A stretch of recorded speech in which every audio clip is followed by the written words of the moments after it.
Okay, discussion and action items. First up is an update on the council-approved medical marijuana regulation. Anything from Gaeta? Just to remind you that Mr. Gaeta has been here several times for the new commissioners who actually started to give a preview of what the discussion was, asked for help with giving out surveys, which the commission did, and then also gave a preview of what was going toward the council. Now she's going to give you an overview of what actually was passed at council, so you have a better sense of what's going on. Thank you. I'm Angelique Gaeta. I'm an assistant to the city manager in the city manager's office. Thank you, Ernest, for the introduction, and nice to meet all of you that I haven't met before. I am going to give a very brief overview, but I'm happy to take questions after the presentation, and also to provide any new members with information, just giving you a background of where things came from and the types of issues that the staff considered and has been considering over the last 4 years. Those that are not new to the commission, if you'd still like some additional information, I'm happy to pass that on to Ernest and he can distribute to the group as well. So feel free to ask. So just to recap, on June 17th, the City Council approved a medical marijuana regulatory program that regulates where the dispensaries can locate and also how they can operate. If you recall last time we were here, there were a number of different zones that the council considered dispensaries to locate within, and there were also a number of different operational requirements that they were looking at to be included within the regulations, such as hours of operation, security requirements, lighting, age limitations, on-site consumption, the way things were packaged, where cultivation could occur. So all those things were considered and voted on by the council. Just to give you a little bit more specific, no one under the age of 21 can be at any dispensary in the city. Also, they are allowed to have cultivation outside of the county of Santa Clara. To the extent that the cultivation site is within the city, they have to comply with certain operational requirements. If they are not located within the county or within the city, they still have to abide by the requirements that we have for those located in the city in terms of cultivation. And our officers, whether they be police officers or code enforcement officers, will go out to the counties where they all are cultivating to make sure that the compliance is occurring.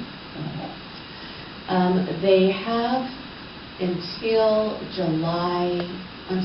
October 18th to apply for what's called a notice of completed registration. And what that means is the city is acknowledging that the dispensary is here in the city and operating pursuant to the regulations that we put in place.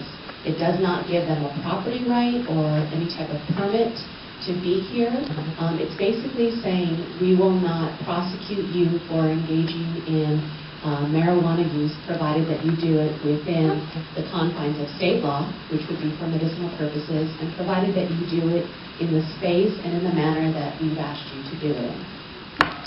And they have until, if you backtrack, the application for that notice of registration began, or the application period began on July 18th, and they have until October 17th to apply. And then they have until July 17th of 2015 to actually obtain the certificate that they need.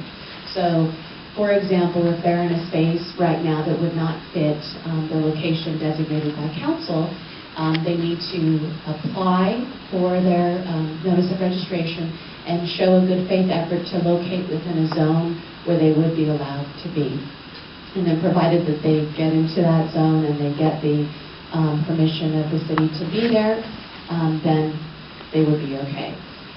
With that said, they have to immediately be in compliance with all the operational requirements, such as the age limitation, having security on site, having specific lighting, operating within specific hours, things of that nature. So location, they have a little bit of more time to come into compliance with, but how they operate, they need to comply immediately. So what are we doing in the meantime? We've got our code enforcement officers and our police officers actually out there visiting a number of dispensaries where we're hearing complaints, and they're issuing administrative citations. They're taking police reports, and these citations will go forward through a hearing process.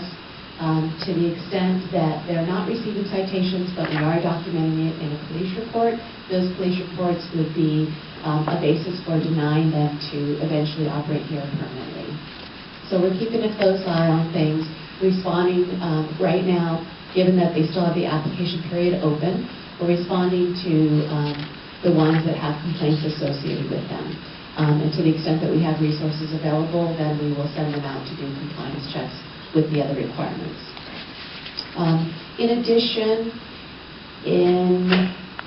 most likely by the end of this month, if not the beginning of October, we will be bringing back before the council a resolution to set fines associated with the failure to comply with the operational regulations, understanding and experiencing that the dispensaries that don't want to cooperate at all are not going to cooperate, and they're especially not going to cooperate with the lower fines. So what we're going to be bringing back before council are a range of fines that start as low as $2,500 per violation and can go as high as $25,000 and more for violations and repeated violations.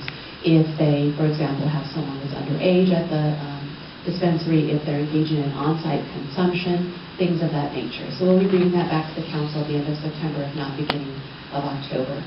And then finally, we'll be bringing back to the council prior to the end of the year a request for the council to set in place what would be called an operational fee or an annual fee for each dispensary to pay. And basically what that is to recover the cost of the staff time to administer the program, for the including the code enforcement officers and police officers to be out there doing compliance checks, and also to process any of the background investigations that we're doing to actually approve the registration that comes through. So to make sure that the city is essentially not subsidizing any of these operations, if you will, to make sure that we're covered in everything that the staff has to do as a result of these establishments operating in the city. We're also working with the county of Santa Clara. They have approached us on regulating edibles. I'm not sure if you're familiar with the industry, but not only do the dispensaries dispense the actual plant or the leaf of the product, but they extract oils and to make butters and whatnot to put into foods for individuals that are sick but cannot smoke or are not interested in smoking marijuana. So there are regulations in place in other cities such as San Francisco and Berkeley, and the county and the city are working together to consider those and whether or not those would be appropriate for dispensaries operating in San Jose. And so we'll be bringing that before the council probably in the spring of next year. Also in the interest of giving time to the dispensaries that are currently operating to sort of weigh in on the regulations we would be bringing forward and to understand what would be practical for San Jose purposes. And I think that's pretty much it. I'm happy to answer any questions you have. So first, are these regulations that are adopted online?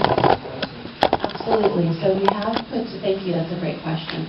We have put together a specific web page that'll take you to a number of links. If you go to the City of San Jose's main website and you just do a / and type in medical marijuana, it'll take you to the city manager's medical marijuana page that pretty much explains everything that I've just told you and gives you every single staff memo that has been written since 2011, 2010. He's laughing because he's been with me through this entire process.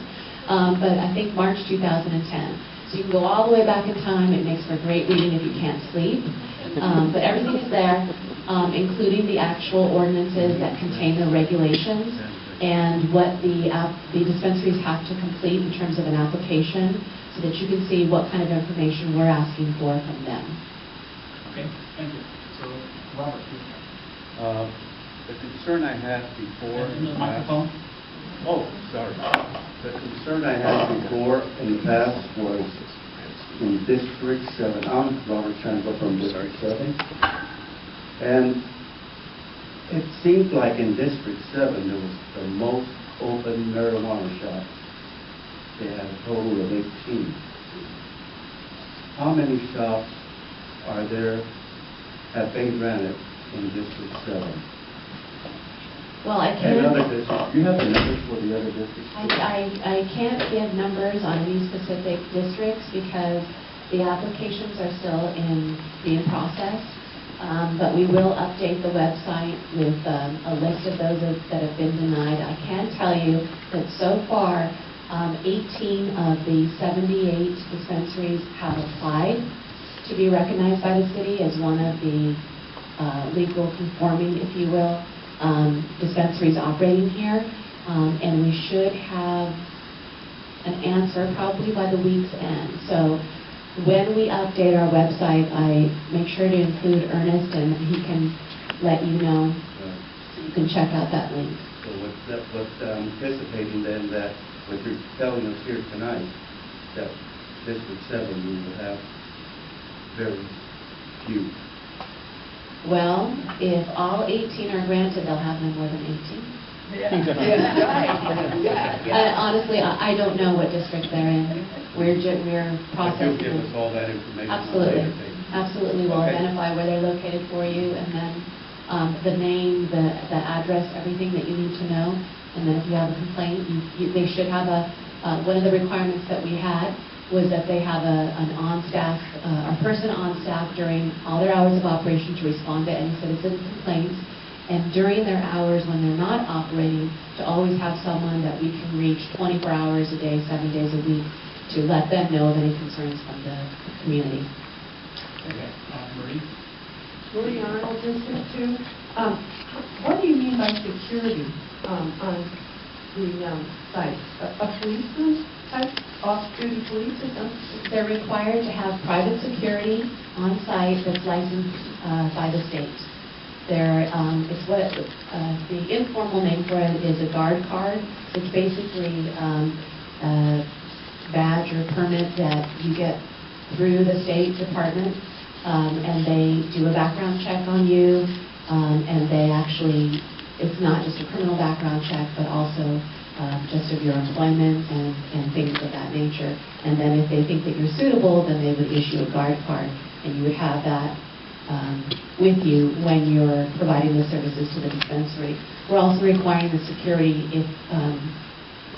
to have a certain identification so that they can be easily identified as security. If police officers were to respond to a call for service and an incident was occurring, then they know that actually they're security for this particular dispensary and basically who they're dealing with.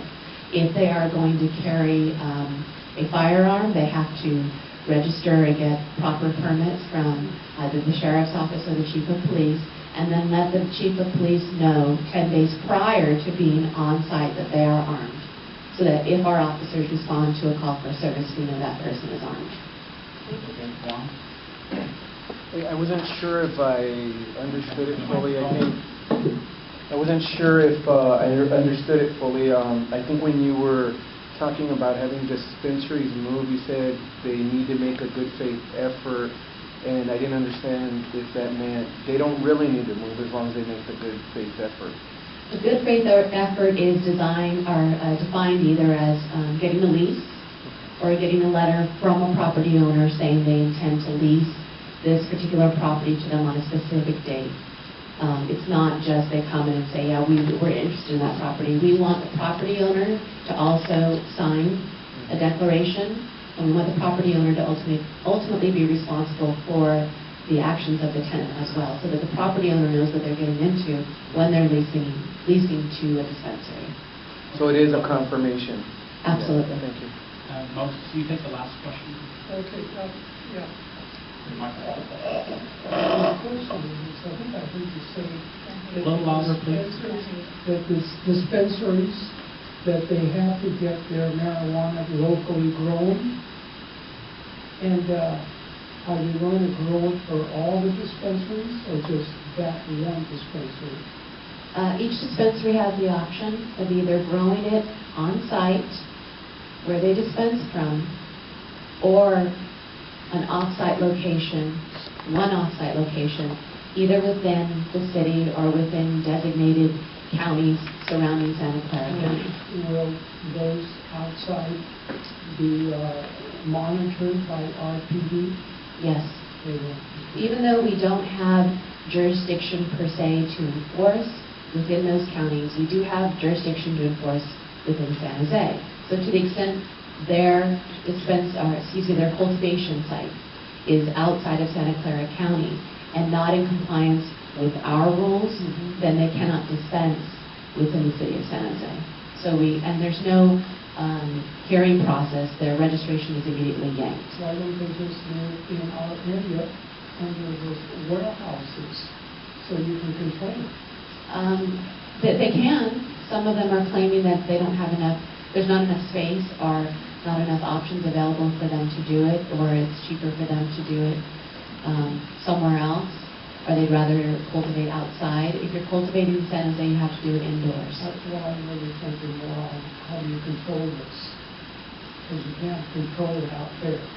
Absolutely. That's virtually impossible. Right. And we understand that, and these are the type of things that we raised to the council. The council was in a difficult position because they wanted to allow compassionate use, but they have to strike a balance between access and public safety, and that's what they were trying to do.